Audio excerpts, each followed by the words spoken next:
তো দুন্দুলের রেসিপি অনেক খেয়েছো, কিন্তু ফুলের রেসিপি কেউ কখনো খেয়েছো?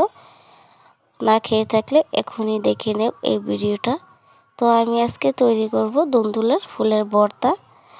তো এইটা করার জন্য এখানে আমি কিছু দুন্দুলের ফুল নিয়ে নিছি কিছু রসুনের কোয়া, একটা পেঁয়াজ, আর কিছু পুদিনা পাতা কুচি, কিছু লঙ্কা। তো এখন আমি দুন্দুলের ফুলটা নিব না, দুন্দুলের ফুলের যে দানাটা, সেই দানাটা নিব আমি। তো ফুলটা ফেলে দিব। তো দানা দিয়ে আমি আজকে তৈরি করব ভর্তা। তো এই ভর্তাটা তোমরা তৈরি করে একবার খাবে, তো খেয়ে মনে হবে তোমরা যে কোনো মাছের ভর্তা চেয়েও অনেক মজার হয় এই ভর্তাটা। তো এখন আমি সবগুলো দানা বেছে নিয়েছি। তো এখন আমি এগুলোকে ভালোভাবে জল দিয়ে ধুয়ে আমি একটা প্লেটে উঠিয়ে নিব। তো প্লিজ ভিডিওটা স্কিপ করবে না, ফুল ভিডিওটা দেখবি, তাহলে বুঝতে পারবে আমি কিভাবে এই ভর্তাটা তৈরি করি। তো আমি প্রথমবার এই ভর্তাটা বানিয়েছি, তো এটা খেতে এতটা মজার হয়েছে তো কি বলবো, তোমরা একবার না বানিয়ে খেলে বুঝতেই পারবে না। তো ভালো লাগলে অবশ্যই লাইক কমেন্ট শেয়ার করতে ভুলবে না। তো দেখো আমি দানাটা ধুয়ে উঠিয়ে নিয়েছি। তো এখন আমি আরও জল দিয়ে তো বাকি উপকরণগুলো ধুয়ে নিব। কাঁচা লঙ্কা, পেঁয়াজ, পুদিনা পাতা কুচি, রসুনের কোয়া সবগুলো ধুয়ে আমি একটা প্লেটে উঠিয়ে নিব। তো এদিক দিয়ে আমি পেঁয়াজটা আর পুদিনা পাতাগুলো ভালোভাবে মিহি করে কেটে নেব। তোমরা একবার বানালে এটা বারবার বানিয়ে খাবে, তো এতটা মজা হয় এই ভর্তাটা। তো দেখো আমি পুদিনা পাতাটাও আর পেঁয়াজটা মিহি করে কেটে নিয়েছি, একেবারে সবগুলো ধুয়ে উঠিয়ে নিয়েছি। তো এখন আমি চলে যাব এগুলোকে রান্না করার জন্য।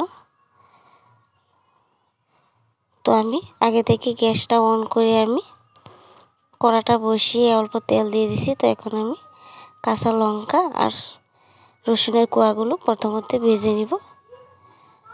তো দেখো আমি সব দুটো দিয়ে একসাথে নাড়াচাড়া করে এগুলোকে ভালোভাবে আমি লাল লাল করে ভেজে নিব।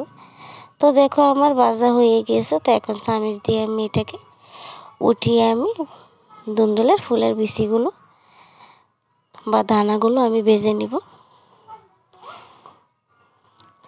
তো দেখো উঠিয়ে নিয়েছি, উঠিয়ে আমি আর অল্প তেল দিয়ে আমি দানাগুলো ছেড়ে দিয়েছি, দিয়ে আমি এটাকে ভালোভাবে ভেজে নিব। তো খেতে যে এতটা মজা হয়েছে, তো না খেলে একবার বুঝতেই পারবে না। তো খুব ভালো হয়েছে এই ভর্তাটা।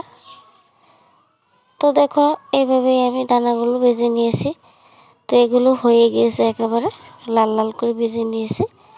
তো এখন আমি এটাকে নামিয়ে আমি প্লেটে তুলে নিব, তুলে আমি ভর্তাটা তৈরি করে নিব।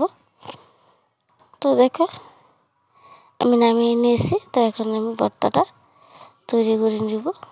তো কি সুন্দর হয়েছে দানাগুলো, তো এত সুন্দর গ্রান বাড়ি আসছে, মনে হয় এমনি খেয়ে ফেলি, তো এতটা মজার হয়েছে এইটা। তো এখন আমি কাঁচা লঙ্কাগুলো অল্প লবণ দিয়ে আমি এভাবে হাত দিয়ে কষলিয়ে আমি মিহি করে নিব। তো লঙ্কাটা কষলিয়ে নিয়েছি। তো এখন আমি রসুনের কোয়াগুলো ভালোভাবে হাত দিয়ে কষলিয়ে নিব।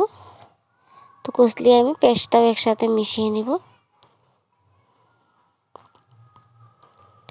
তো দেখো আমি পেস্টটাও ভালোভাবে এবার মিহি করে, তো এর মধ্যে দিয়ে দেব অল্প 1 ফোঁটা সর্ষের তেল। তো এখন আমি 1 ফোঁটা সর্ষের তেল দিয়ে দেব। কাঁচা সর্ষের তেলটা দিলে অবশ্য খেতে ভালো লাগে যে কোনো ভর্তাতে। তো তেল দিয়ে আমি ভালোভাবে হাত দিয়ে কষলিয়ে আমি দুন্দুলের দানাটাও ভালোভাবে কষলিয়ে নেব এর সাথে। তো দেখো হাত দেওয়ার সাথে সাথে গলে যাচ্ছে, এতটা সহজ, আর ভেজে নিয়েছি খুব ভালোভাবে। তো আমি পুদিনা পাতাটাও দিয়ে দিব। তো আমি যে কোনো তরকারিতে বা যে কোনো ভিডিওতে আমি পুদিনা পাতাটা দিবই, যে পুদিনা পাতাটা আমার খুব ফেভারিট, খেতে আমার অনেক ভালো লাগে।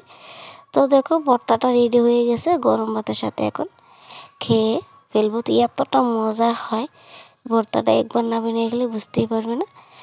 আশা করি ভালো লাগবে, সুস্থ থাকবে, ভালো থাকবে, পরবর্তী ভিডিওর জন্য অপেক্ষা করবে। আল্লাহ হাফিজ।